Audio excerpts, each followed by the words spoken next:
আমার মরণ আসিবে কখন কেউ তো জানে না। বলেন আমার মরণ আসিবে কখন, আমি মরে গেলে আমায় তোমরা ভুইলা যাইও না, আমি মরে গেলে আমায় তোমরা ভুইলা যাইও না। আমার মরণ আসিবে কখন কেউ তো জানে না। বলেন আমার মরণ আসিবে কখন। এই দুনিয়া চিরজীবন থাকার জায়গা না, অন্ধকার কবর যে আমার আসল ঠিকানা। এই দুনিয়া চিরজীবন থাকার জায়গা না, অন্ধকার কবর যে আমার আসল ঠিকানা। সবাই রেখে আমায় চলে যাবে সঙ্গী হবে না, সবাই রেখে আমায় চলে যাবে সঙ্গী হবে না। আমার মরণ আসিবে কখন কেউ তো জানে না, আমার মরণ আসিবে কখন। কবর মাঝে মা বাবাকে দেখা যাবে না, দেখবো যাকে তিনি হলেন শাহে মদিনা। কবর মাঝে মা বাবাকে দেখা যাবে না, দেখবো যাকে তিনি হলেন শাহে মদিনা। সেদিন আল্লাহ বিনে আর তো কেহ বন্ধু হবে না, সেদিন নবী বিনে আর তো কেহ বন্ধু হবে না। আমার মরণ আসিবে কখন কেউ তো জানে না, আমার মরণ আসিবে কখন। আমার ভাইরা, আমার বাবা যেরব, তাই আল্লাহ নবী বিশ্ব নবী রাহমাতুল লিল আলামিন একদিন সাহাবায়ে কেরামদেরকে বলেন সাহাবীরা, আমি নবীর কাছে যখন মালাকুল মউত আসলো তিনবার অনুমতি নিল। একবার দরজার বাইরে থেকে এসে বলল আসসালামু আলাইকা ইয়া রাসূলুল্লাহ। নবী বলেন ফাতিমা, দেখো ঘরের বাইরে থেকে কে যেন আমার ঘরে ঢোকার জন্য পারমিশন চায়। ফাতিমা রাদিয়াল্লাহু আনহা দরজা খুলে দেখলেন নবীজির কাছে মালাকুল মউত আজরাইল আসতে চায়। ইয়া রাসূলুল্লাহ, ও আমার আব্বাজান, এমন লোক আমি পৃথিবীতে কোনোদিন দেখি নাই, যার মাথা আকাশে যার পা দুইটা জমিনে।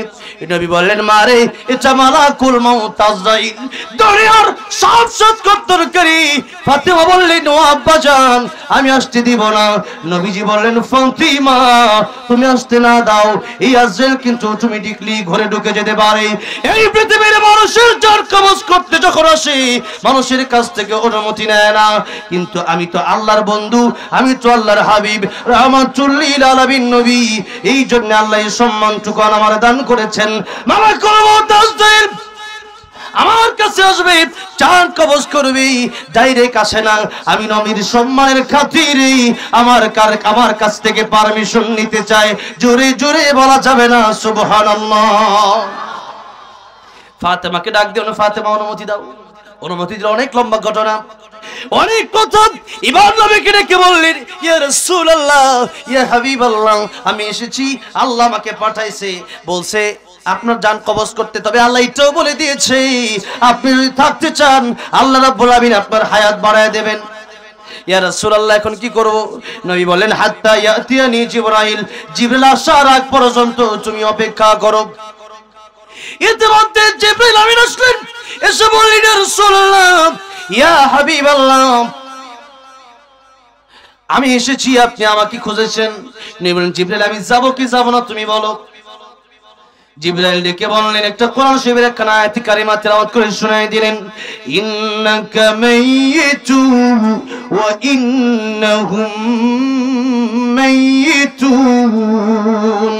ওগো নবীজি, আপনার পৃথিবী থেকে চলে যাওয়া লাগবে, আপনার দুশমনদেরও পৃথিবী থেকে চলে যাওয়া লাগবে।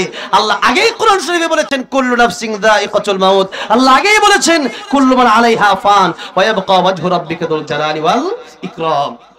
পৃথিবীর সবাইকে চলে যেতে হবে, মরতে হবেই। মরণ থেকে কেউ বাঁচতে পারবে না, মালাকুল মউত আজরাইলও বাঁচতে পারবে না। মালাকুল মউত আজরাইলকেও আল্লাহ বলবেন ও মালাকুল মউত, এখন আর কি কি বাকি আছে? মালাকুল মউত বলবে আল্লাহ তুমি আর আমি।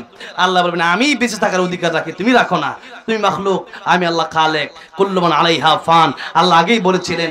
তাই মালাকুল মউতকে আল্লাহ বলবেন, অর্ডার করবেন, আদেশ দিবেন, মুত ইয়া মালাকাল মউত, আমরের সিগা মুত, বলেন মরে যাও। মালাকুল মউত একটা চিৎকার মারবে, ওই চিৎকার যদি দুনিয়ার কোনো মানুষ শুনতো মানুষ মরে যেত, কোনো পশু পাখি যদি শুনতো পশু পাখি মরে যেত, এত জোরে চিৎকার দেবে সেদিন মালাকুল মউত আজরাইল শেষ। আল্লাহ রাব্বুল আলামিন একাই সেদিন রাজত্ব করবেন।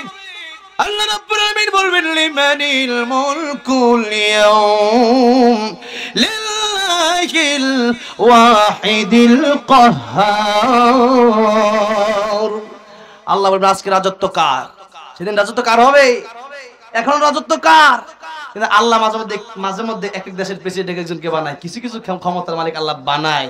আল্লাহ দেখতে চাই সে ক্ষমতা পায় কি করে, সে কি আসলে ক্ষমতার মানে ঠিক মতো ব্যবহার করে না অপব্যবহার করে, আল্লাহ সেটা দেখার জন্য মাঝে মধ্যে। কিন্তু দুনিয়ার মানুষেরা একটু ক্ষমতা পায়া আল্লাহর বিরোধিতা শুরু করে দেয়। আল্লাহ সেদিন বলে ফেরাউন তুই তো মরে রিসত কই, এখন কথা কও, তুই না খুদা? আল্লাহ একা একা সেদিন কথা বলবে, যেরকম সুবহানাল্লাহ। আল্লাহ সেদিন একা একা কথা বলবে, বলবে আজকে রাজত্ব কার?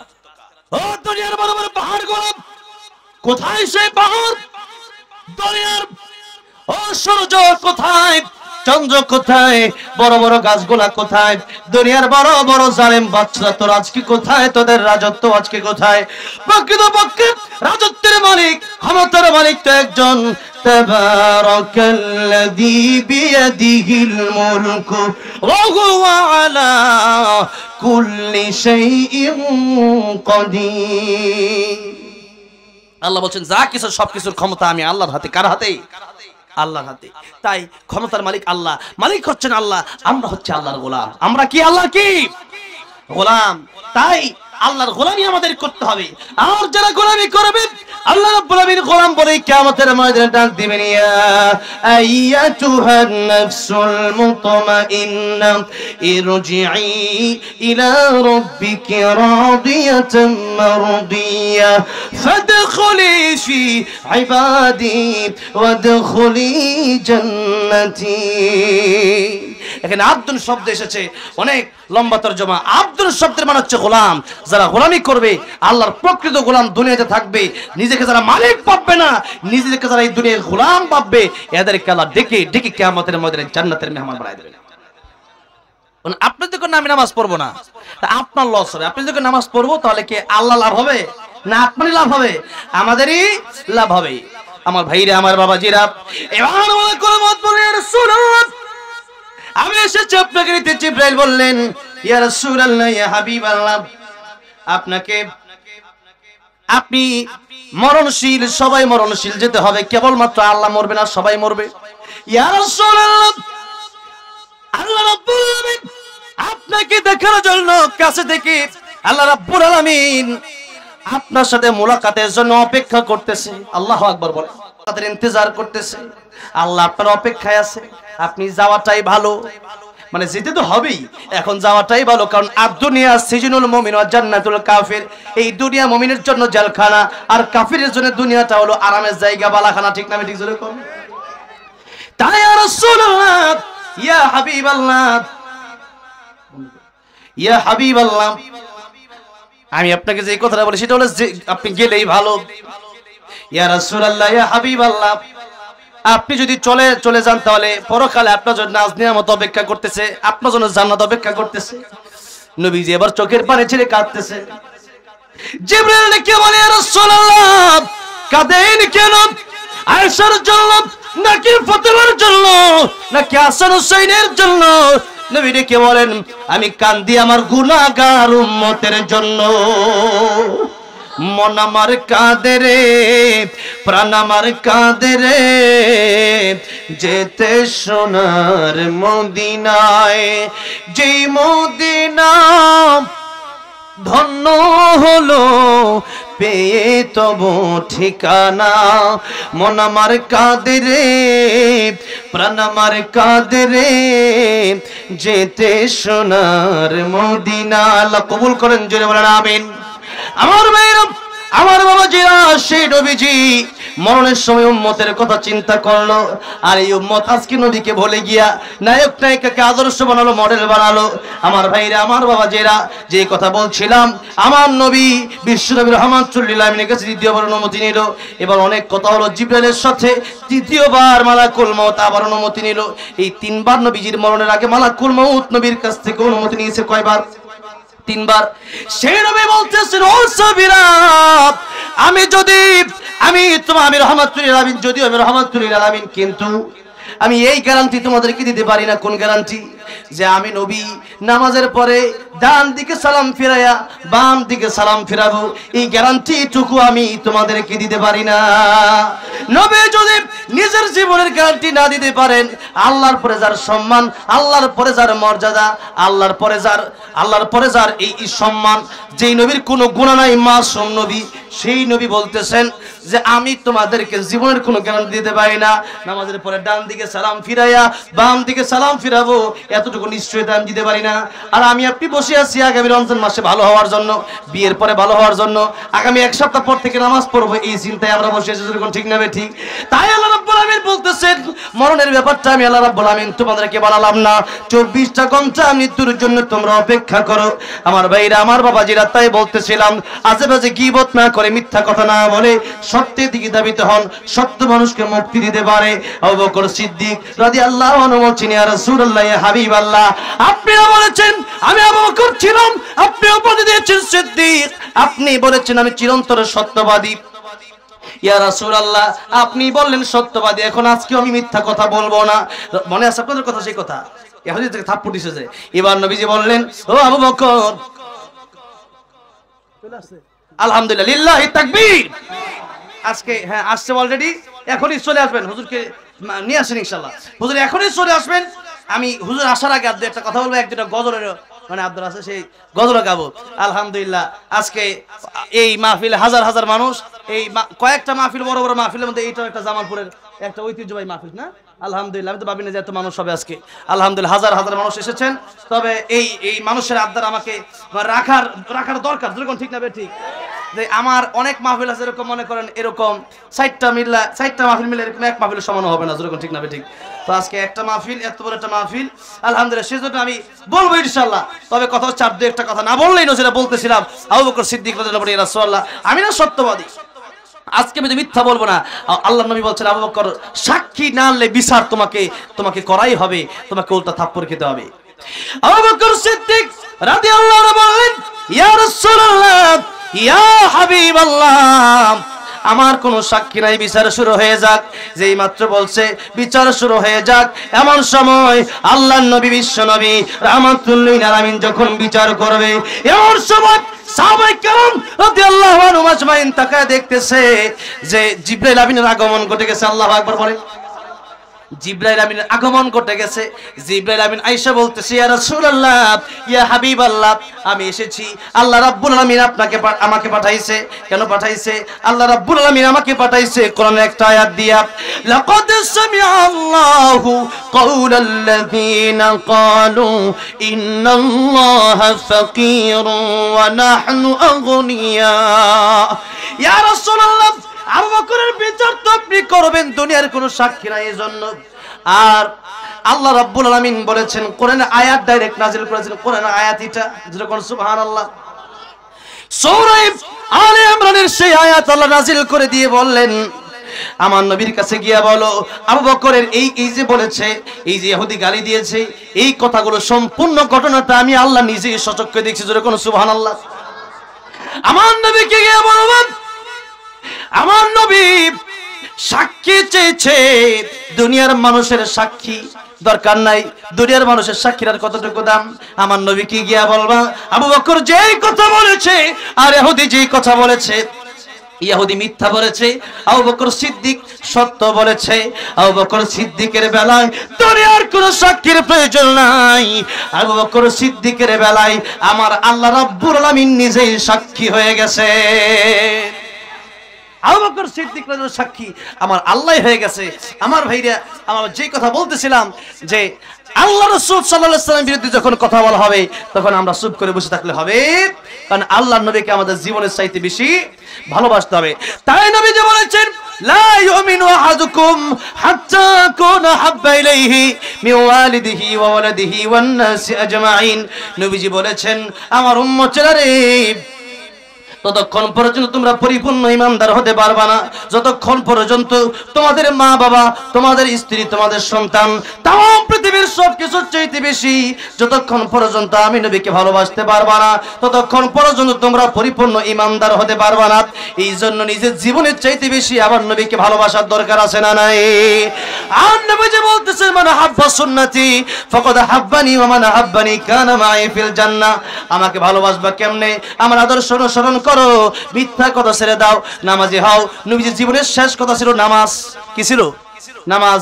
নামাজ পড়ো, আমি নবীর সুন্নাত তোমরা পালন করো, হারাম ছেড়ে দাও, হালাল খাও, তোমরা অশ্লীলতা বন্ধ করে দাও। আমি নবী যেইভাবে বললাম ওইভাবে তোমরা চলো। নবীজি জীবনে চলে যাওয়ার আগে বলেছিলেন তারাকতু ফীকুম আমরাইন লান তাদিল্লু মা তামাসসাকতুম বিহিমা কিতাবাল্লাহি ওয়া সুন্নাত রাসূলিহি। দুইটা জিনিস তোমরা ছেড়ে দিবা না, তাহলে তোমরা ঠিক থাকবে, তোমরা ধ্বংস হবে না। এক নম্বর কোরআন শরীফ, কিতাব আল্লাহ, কোরআন শরীফ।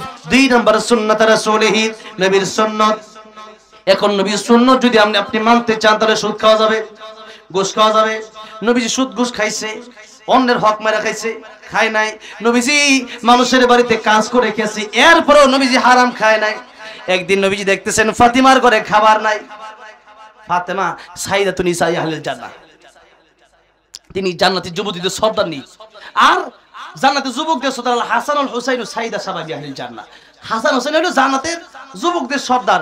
জান্নাতের যুবকদের সর্দার আর সর্দারনি কারো পেটে খাওয়ার নাই। অবস্থাটা দেখেন, জান্নাতের সর্দার সর্দারি কারা হইছে, আর আমরা খাইতে খাইতে আমাদের অবস্থা খারাপ। এরপরও গরিব মানুষের দুইটা টিয়া দিতে কষ্ট লাগে। যেরকম ঠিক না ভাই? ঠিক। মাদ্রাসা জানা চাইলে পারে সিরা টিয়াটা দেয়, আর 5টা কয়েনের পকেটে ভালো লাগতেছে এইটা দেয়। 100 টাকা নোটা দিতে অনেক কষ্ট লাগে। যেরকম ঠিক না ভাই? ঠিক। আল্লাহ আমার ভাইয়ের, আমার বাবা যেরকম নবীজি দেখলেন ফাতিমার ঘরে খাবার নাই, নবীজি চিন্তা করলেন আমার মেয়ে ফাতিমার ঘরে খাবার নাই, হাসান হোসেনের পেটে খাবার নাই। আর নবীজি হাসান হোসেনকে খুব ভালোবাসতেন, বুঝেন না? হুসেনকে ইয়া রাসূলুল্লাহ আমি ঘোড়ার মধ্যে উঠবো। নবীকে ঘোড়া তো আমার লাগে নাই, কারণ আমি উঠমুই। নবী কয় ঠিক আছে আমি ঘোড়া হইলাম, তুমি আমার পিঠে উঠো। যেরকম সুবহানাল্লাহ। এবার হুসেন কয় ঘোড়া যে লাগাম থাকে টানে যে এটা কই? নবীজি চুল ছিল বাবরি চুল, লিমা জুম্মা ওয়াফরা, এই পর্যন্ত চুল ছিল। তো নবীজি চুল ছিল, নবীজি কয় যে আমার তো চুলগুলো একটু বড় বড়, এই চুল দিলে তুমি টানো, এটাই লাগাম। যেরকম সুবহানাল্লাহ। ভালো কম বাঁচতো না বেশি বাঁচতো? বেশি বাঁচতো। এবার নবীজি যেই মাত্র দেখলো ফাতেমার ঘরে খাবার নাই, হাসান হোসেনের ঘরে খাবার নাই, নবীজি নিজেই এবার কাজ করার জন্য ইহুদির বাড়িতে চলে গেল। উহুদ পাহাড়ের পাশে খেজুরের বাগান। গিয়া বলে ইহুদি চাচা আপনি ক্ষেতের ভিতরে পাড়ি দেন। আপনার নিজের ক্ষেত? বলে আমার নিজের ক্ষেত। আপনি মালিক? আমি মালিক। আপনি মালিক, আপনি ক্ষেতের ভিতরে পাড়ি দেন, কোনো কাজের লোক নাই? না। তাহলে কাজের লোক দরকার আছে? আছে। কেডা হবে? আমি কাজ করতে চাই। যেরকম সুবহানাল্লাহ। রাহমাতুল লিল আলামিন নবী, সেই নবীর কথা বলতেছি। নবী বলতেছে যে আমি আপনার খেতে কাম করতে চাই।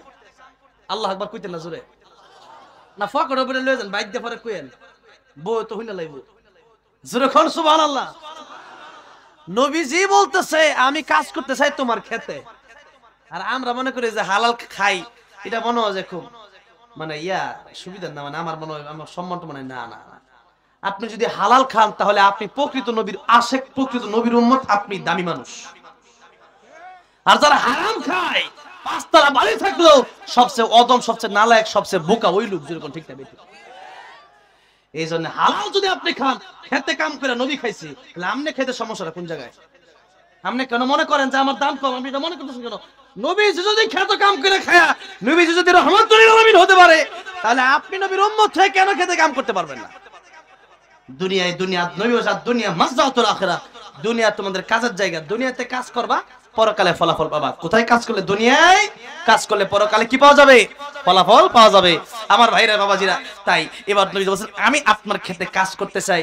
ইহুদি বলল খেতে যদি কাজ করতে চাও, এই যে কুয়ার মধ্যে পানি আছে, এই যে বালতি আছে, নাও বালতি, কুয়া থেকে পানি উঠায় খেজুর বাগানে দাও। নবীজি খেজুর বাগানে এক এক বালতি করে কয়েক বালতি পানি দিছে। 5টা খেজুর নবীর আইনা দিচ্ছে। নবীর সাথে ছিল আনাস বিন মালিক রাদিয়াল্লাহু আনহু, নবীর খাদেম। নবীজির ইনসাফ কতটুকু, নবী 5টা খেজুর থেকে 2.5টা নবী খাইছে আর 2.5টা আনাস ইবনে মালিককে দিয়ে দিছে। 2.5টা, এমন না যে আমি 3টা খাই আর তুমি 2টা খাও, এমন না। নবী নিজে 2.5টা খাইলেন আর 2.5টা দিন আনাস ইবনে মালিককে।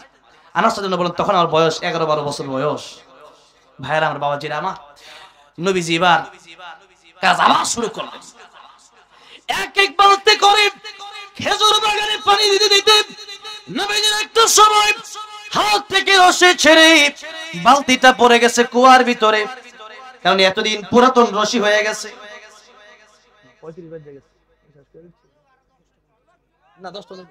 কোনোভাবে 5 মিনিটে 1 মিনিট আমি এখানে আলোচনা করলাম, সময় এত গুরুত্ব দেই। 10:30 পরে শেষ করার সময় ছিল, এখানে 35। আমি কিন্তু এইভাবে বলতেছি কেন, আমি আগেই যখন শুরু করেছি তখনই বলে নিছি, এই জন্য আমি কিন্তু শেষ করে দেব। তো আপনারা অন্য গল্প দিন, কারণ আমি কিন্তু আমার মাহফিল একটা আছে এখন, এবং এইভাবেই বলা, আমি টাইম এত মেনটেন করি। টাইম আমি প্রথমে হচ্ছে ওয়ালা আসর, সময়ের কসম, আল্লাহ কাটছেন, কি কাটছে টাইম যে বলি ওভাবেই আমি বলি। আমি তো হচ্ছে 8টা থেকে 9টা পর্যন্ত করবো, তখন আরিফ ভাই বলছেন না 9:30 পর্যন্ত করলে ভালো হবে। সেই ক্ষেত্রে এখন আমাকে দিবেন আর আমি করবো, কোন সম্ভব না। আমি যেভাবে বলি সেইভাবেই আমি কাজ করি, সেজন্য ওভাবেই মনে রাখতে হবে। নবীজি এবার বলেন, নবীজি কাজ করতে করতে বালতিটা পুড়ে গেছে কুয়ার ভিতরে। ইহুদি বলল যে বালতি পড়ছে, আমি তো এতদিন ধরে পানি দেয়, আমার হাত থেকে বালতি পড়লো, তোমার হাতে বালতি পড়লো কেমনে? হ্যাঁ, তো জানে না যে রহমাতুল আলামিন নবী। কি লাইট কি বন্ধ গেছে নাকি? কি হয়েছে, লাইট বন্ধ গেছে না কেন? একটু আগে দেখলাম একরকম, কি হইলো আবার? আচ্ছা দেখলাম কি মাইনছে দেখতেছে না, তো ভালো লাগতেছে না, কথা বোঝে নাই। এত মানুষ না দেখতে পারলে ভালো লাগে? এতক্ষণ মুখ চমকাইতেছে খালি, লাইট অনেক লাইট কই গেছে গাদি। আচ্ছা যাই হোক, না পাওয়ার কমে গেছে মনে হয় নাকি? ও পাওয়ার কমে গেছে, বুঝছি, ভোল্টেজ কম। যাই হোক, নবীজি এবার দেখেন অবস্থাটা কোন জায়গায় গিয়ে দাঁড়ায়। আমি এই কথাটা এই জন্য বলতেছি, এই ঘটনাটা আমি মাঝে মধ্যে বলি। আজকে যে বিষয়টা আমি আসার আগে আমার বলতেছি এই বিষয় ওয়াজ করেন, হুট করে বিষয় দিছে, তো এখন এই ঘটনা আমি বলা দরকার। নবীজি কত কষ্ট করছে রহমাতুল আলামিন হইয়া, আর আমরা কি করি? আমরা মনে করি এত খাবার খাইতে খাইতে খাইতে খাইতে বাড়ি একটা জামালপুর হইলে কয় আরেকটা ঢাকা হইলে সুবিধা, ঢাকা একটা কইলে আরেকটা কানাডা বেগম পাড়া হইলে আরেকটা হইলে সুবিধা। কারণ দেশ কোন দিন কোন দূর জায়গা বিদেশ ফলাই তুই দিন, বাড়ি একটা কানাডা হইলে সুবিধা, বুঝতে নাই? এই জন্য মনে করেন মানুষের চাইতে শেষ নাই। নবী বলেন এই বনি আদমের এত আশা এত আকাঙ্ক্ষা, একটা দুনিয়া দিয়ে দিলে সে আরেকটা দুনিয়ার চিন্তা করে। ডোনাল্ড ট্রাম্প এত বড় আমেরিকা, আমার আমেরিকা তো গেছি না, কত বড় হমছি খালি। এই বছর আমেরিকা আমার প্রোগ্রাম আছে, এরপরে কানাডাতে আছে, ইতালিতেও আছে। এত বড় বড় দেশে যাবো আর কেসে দিবার গিয়া দেখি কতনি বড় আমেরিকা, এত বড় দেশ, এত বড় দেশের বাংলাদেশে 100টা সমান মনে হইব। এত বড় দেশের ক্ষমতা পাইয়া ডোনাল্ড ট্রাম্পের এই বাংলাদেশ নিয়ে চিন্তা শেষ হয় না। কই এক শুরু দেশ, হ্যাঁ এটা লইয়া হে সেন্ট মার্টিন লইয়া হেটানাটানি শুরু করছে। কথা ঠিক না বে ঠিক? এত বড় দেশ ভারত, 7 বার গেলাম মস্কোর জন্য। এত বড় দেশ নরেন্দ্র মোদী এই ভারত পাইয়া, হ্যাঁ কি বলি বুঝলি? এত কথাবার্তা বলে কি মস্কো করবো? হ্যাঁ কথা বলেন, বসেন ভদ্রমতো বসেন।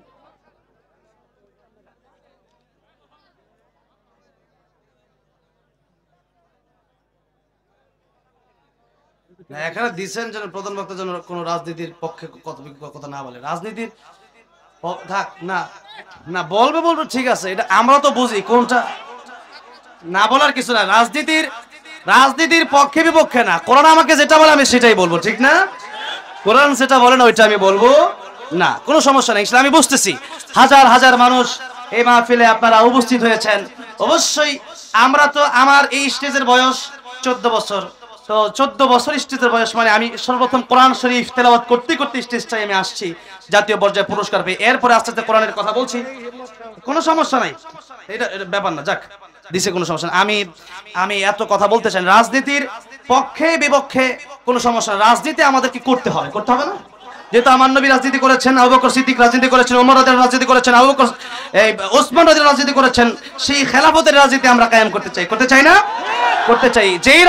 যেই রাজনীতি করলে পরে দেশে চুরি বন্ধ হবে, ডাকাতি বন্ধ হবে, যেই রাজনীতি করলে পরে দেশে সুদ বন্ধ হবে, ঘুষ বন্ধ হবে, মানুষ আল্লাহর কোণের পক্ষে আসবে, সেই রাজনীতি আমরা করতে চাই কি চাই না? সবাই রাজি আছে না নাই? সেই রাজনীতি আমরা করতে চাই। তবে যারা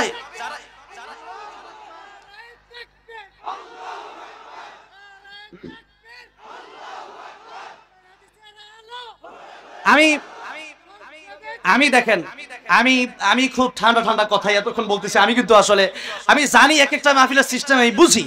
একটা মাহফিলের সৌন্দর্য নষ্ট আমি কখনো চাই না, আমি কোনোভাবে মানে সেই কথাগুলো বলতে চাই না। কিন্তু কথা হচ্ছে এই যে ভারতের কথা বললাম, ভারত আমাদের শত্রু না, ভারতকে আমরা শত্রু মনে করি না, কারণ ভারতের মাটি তো আল্লাহ বানাইছে, ঠিক না?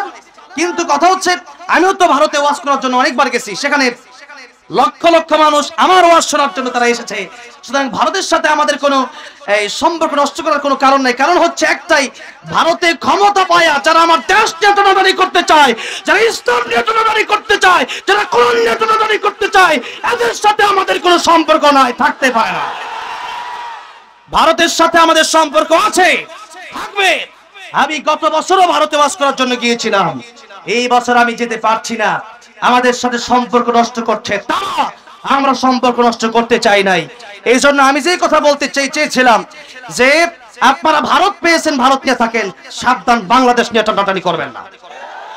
আমাদের যেমন আমরা ইসলামকে ভালোবাসি, নবীজি দেশকে ভালোবেসেছেন, আমরাও দেশকে ভালোবাসি, ঠিক না ঠিক? সুতরাং দেশকে ভালোবাসা এটা ঈমানের ভিতরে আছে, এটা আমাদের ঈমান। দেশের জন্য প্রকৃতভাবে কোন মুসলিম যদি যুদ্ধ করতে গিয়ে মারা যায়, সেও কি হবে? শহীদ হবে। এই জন্য দেশকে আমরা ভালোবাসি, সেই জন্য দেশের পক্ষেও আমাদের কথা বলতে হবে। আমি যেরকম একজন আলেম, আমি যেরকম একজন তাফসীর কারক, আমি যেরকম একজন কোরআনের ধারক বাহক, ঠিক তেমনি ভাবে আমার আরেকটা পরিচয় আছে, সেই পরিচয় হলো আমি বাংলাদেশী, ঠিক না ঠিক? সুতরাং ইসলাম রক্ষার জন্য যেরকম আমরা জীবন দিতে প্রস্তুত, এই দেশের প্রত্যেকটা ইঞ্চি ইঞ্চি মাটি রক্ষা করার জন্য কারা জীবন দিতে রাজি আছেন? হাত দেখতে চাই। ভাইরা আমার, বাবাজি হাত নামান। আমি প্রধান বক্তা আসতেছেন, আমি চাচ্ছি যে হুজুর আসলেই, গোলাম রব্বানী সাহেব হুজুর আসলেই আমি কথা শেষ করব। আমি বলতেছিলাম বিশ্বনবীর জীবনী থেকে, যে বিশ্বনবী রাহমাতুল লিল আলামিন তিনি বলেছেন বনি আদমের জীবনে আশা আকাঙ্ক্ষার যেন শেষ নাই। আসলেই তো বাস্তবতা, আমরা যত টাকা পয়সা আমাদের হয়, আমাদের আরো চাহিদা থাকে কি থাকে না? সেই কথার উদাহরণ দিতে গিয়ে বলছিলাম যে এই পৃথিবীতে কত ক্ষমতাধররা আজকে ক্ষমতা পেয়েছে বড় বড় দেশের, আমাদের ছোট্ট একটা বাংলাদেশ, আমরা মুসলিমরা ভাই ভাই, আমাদের কয়েকদিন আগে হিন্দুদেরকেও আমি সেই ঠাকুরগাঁয়ে কম্বল বিতরণ করে এসেছি। আমাদের তো এমন না, বিভিন্ন জায়গায় সিলেটে ত্রাণ দিয়েছি, ফেনীতে আমি ত্রাণ দিয়েছি, সেখানে যাওয়ার পরে হিন্দু মুসলিম ভেদাভেদ রাখি নাই, সবাইকে ত্রাণ দেওয়ার চেষ্টা করেছি, সবাইকে উপহার দেওয়ার চেষ্টা করেছি। তাহলে আমরা মিলেমিশে চলতে চাই, কিন্তু আমাদের এই সম্পর্কের ভিতরে যারা ফাটল ধরাতে আসবে এদেরকে কিন্তু ছাড় দেওয়া হবে না, ঠিক না? এই সম্পর্ক যেন আমরা ঠিক রাখতে পারি, সেই জন্য আমরা চেষ্টা করে যাব। এই যে বাংলাদেশ, এই দেশটা আমাদের একেবারে ছোট্ট একটা দেশ, মানচিত্রের লেখার মতো জায়গাটা নাই, ঠিক তবে ঠিক বলেন? এত ছোট একটা দেশ নিয়ে আপনাদের মাথা কামানোর কি দরকার? এই জন্য আমি বলতে চাই, দেশের একজন নাগরিক হিসাবে আমাদের এই এতটুকু দায়িত্ব আছে যে দেশটা কিভাবে সুন্দর হবে, দেশটা কিভাবে চাঁদাবাজ মুক্ত হবে, এই দেশটা কিভাবে দুর্নীতি মুক্ত হবে, এই কথা বলার অধিকার আমাদেরও আছে না নাই? এটাই হলো বাক স্বাধীনতা, বলতে হবে। এরপরে আপনার যদি ভালো লাগে মানবেন, না ভালো লাগলে দরকার নাই, সেই কথা আমাকে বলতে হবে। এজন্য বলার সময় আমাদেরকে খুব হিসাব কিতাব করে কথা বলা দরকার। আমার ভাইরা, আমার বাবাজিরা, বলতেছিলাম আল্লাহর নবী বিশ্ব নবী রাহমাতুল লিল আলামিন তিনি কষ্ট করেছেন। তিনার জীবনের শেষে তিনি যখন চলে যাবেন পৃথিবী থেকে, ডাক দিলেন আয়েশা, আম্মা জান আয়েশাকে ডাক দিলেন, আয়েশা আমার ঘরে 6টা স্বর্ণের টুকরা আছে, এই 6টা স্বর্ণের টুকরা কোথায়? আম্মা জান আয়েশা রাদিয়াল্লাহু আনহা বলেন, ইয়া রাসূলুল্লাহ, এই স্বর্ণের টুকরাগুলো আমি যত্ন করে রেখে দিয়েছি। নবীজি বললেন, আয়েশা এই স্বর্ণের টুকরাগুলো আমি নবী পৃথিবী থেকে বিদায় হয়ে যাব, এই স্বর্ণের মালিক আমি থাকবো, এই অবস্থায় আমি যেতে চাই না, বরং আমার মৃত্যুর আগে আগেই তুমি স্বর্ণের টুকরাগুলো সদকা করে দাও। জোরে বলেন সুবহানাল্লাহ। নবীজি বলেন 6টা স্বর্ণের টুকরার মালিক থাকা অবস্থায় আমি যেতে চাই না। আমরা জীবনের দুনিয়াতে সব রেখে যেতে চাই, কিছু দান করে যেতে চাই। নবীজি বলেন 6টা স্বর্ণের টুকরা আছে, এটাও আমি রাখতে চাই না। নবীজি এত কষ্ট করে আমাদেরকে কি শিক্ষা দিলেন? যে এই দুনিয়া কষ্টের জায়গা। এই দুনিয়া কিসের জায়গা? কষ্টের জায়গা। এই জন্য এই দুনিয়াতে আমাদের কষ্ট করতে হবে, আমাদের লোভ লালসা থেকে আমাদেরকে বিরত থাকতে হবে, অনেক আশা আকাঙ্ক্ষা থেকে, দুনিয়ার আশা আকাঙ্ক্ষা না করে পরকালে আমাদের জান্নাতের আশা করতে হবে। দুনিয়ার আশা আকাঙ্ক্ষা যতই করবেন, পানির ভিতরে যতই ভাবে মুষ্টি করে ধরবেন, পানি থাকবে হাতে? পানি খামসাবেন, সাগরের পানি আপনার হাতে থাকবে, সব পানি কিন্তু চিপা দিয়ে পড়ে যাবে, যেরকম ঠিক না বে ঠিক? ঠিক তেমনি ভাবে দুনিয়া আপনি যতই ধরে রাখতে চাইবেন, দুনিয়ার টাকা পয়সা ক্ষমতা থাকবে না, একদিন আপনাকে চলেই যেতে হবে। টাকার কোনো সিস্টেম নাই, করলে না আরে হ্যাঁ ফান। আল্লাহ রাব্বুল আলামিন আমাদেরকে বোঝার তৌফিক দান করেন, জোরে বলেন আমিন। আল্লাহ রাব্বুল আলামিন আমাদেরকে পরকালীন জীবনের চিন্তা নিয়ে আর দুনিয়া মাজরাতুল আখিরা, এই দুনিয়াতে ভালো ভালো কাজগুলো করে যাওয়ার তৌফিক দান করেন, জোরে আমিন। ভালো কাজ মানে আমি প্রায় সময় বলি, ভালো কাজ মানে আপনি মানে নামাজ রোজা করলেন, তাতেই কিন্তু ভালো কাজ শেষ না, তাতেই ভালো কাজ শেষ, তাতেই ভালো কাজ শেষ না। আইনুদ্দিন আল আজাদ রাহমাতুল্লাহ আলাইহি বলেছিলেন, মসজিদের কোণে বসে জিকির যত করোই কষে, মসজিদের কোণে বসে জিকির যত করোই কষে, এভাবে যায় না পাওয়া আল্লাহকে, কি হবে বেঁচে থেকে অযথা বিদ্যা শিখে, যদি না গড়তে পারি শোষণবিহীন সমাজটাকে, কি হবে বেঁচে থেকে, ঠিক না? কি হবে আলেম হয়ে ইমাম সেজে সমাজেতে, বড় যদি সত্য কথা উচ্চ সুরে না বলিতে, চাকরির ভয় করো যদি ছেড়ে দাও ওই না গদি, চাকরির ভয় করো যদি ছেড়ে দাও ওই না গদি, কি হবে ধোঁকা দিয়ে আল্লাহকে, কি হবে ধোঁকা দিয়ে আল্লাহকে, কি হবে বেঁচে থেকে অযথা বিদ্যা শিখে, যদি না গড়তে পারি শোষণবিহীন সমাজটাকে, কি হবে বেঁচে থেকে, ঠিক কি না? ভাইয়ের আমার, বাবাজিরা আমার, অনেক লম্বা করতে চেয়েছিলাম, আজকে আর লম্বা করব না, আজকে এই পর্যন্তই।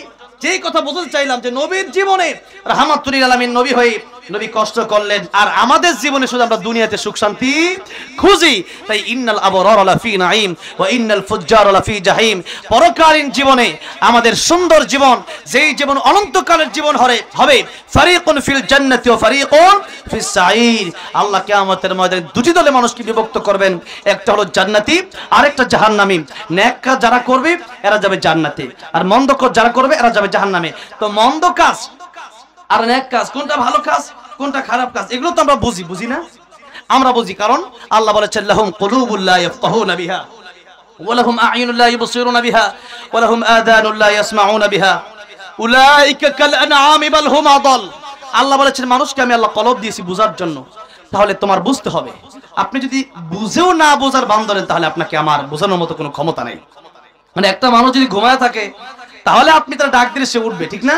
কিন্তু একজন মানুষ যদি ঘুমের বান ধরে, সারাদিন ডাকলে উঠবে না, ঠিক না ভাই? ঠিক বলেন।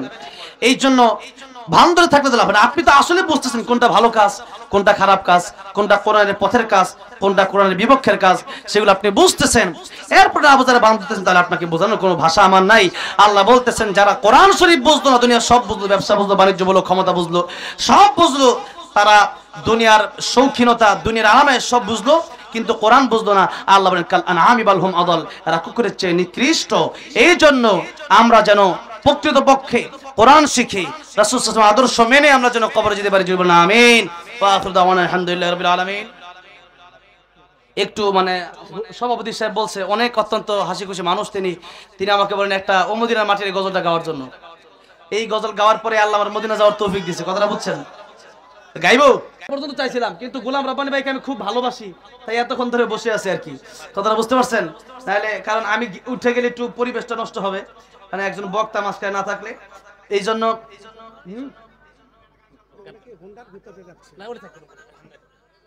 না আমি গজলকে চলে যাবো। এই কয়েকটা দিন লাভ কি? আমি তো গজল আগে বলে 9:30 টাইম পার গেছে, 1 ঘন্টা এমনি ওয়াজ করি। আর এনে যে দৌড়ে আইছি, এই মাহফিলটা অনেক রিকোয়েস্টের পর আরিফ ভাই পরে রাখছি, এটা রাখার চেষ্টা করছিলাম। আল্লামা সাইদি রহমাতুল্লাহ গজল, এরপরে ওমদিনার মাটির দেখি ও এত গজল গাওয়া যাবে না, এক কলি গাই। ও মদিনার মাটি রে, সকল সুখ বুঝি তোর কপালে, ও মদিনা রে তোর বুকে আমার নবী, যার লাগে পাগল সবই, যার তরে হইল সৃষ্টি ত্রিভুবন, কাঁদি আমি সারাক্ষণে, কখন যাব সেখানে, সহে না আর পরাণে। ও মদিনার মাটি রে, সকল সুখ বুঝি তোর কপালে। ও মদিনা রে, পাখি যদি হতাম আমি, উড়ে উড়ে যেতাম আমি, থাকতো না মনে কোনো যন্ত্রণা। দেহে নাই পাখায় আমার, সাথে নাই টাকায় আমার, কেমনে কেমনে যাব সেখানে। ও মদিনার মাটি রে, সকল সুখ বোঝে তোর কপালে। আল্লাহ সবাইকে বারবার মক্কা মদিনা যাওয়ার তৌফিক দান করেন। আজকের মাহফিলকে কবুল করেন। আসসালামু আলাইকুম ওয়া রাহমাতুল্লাহি ওয়া বারাকাতুহু।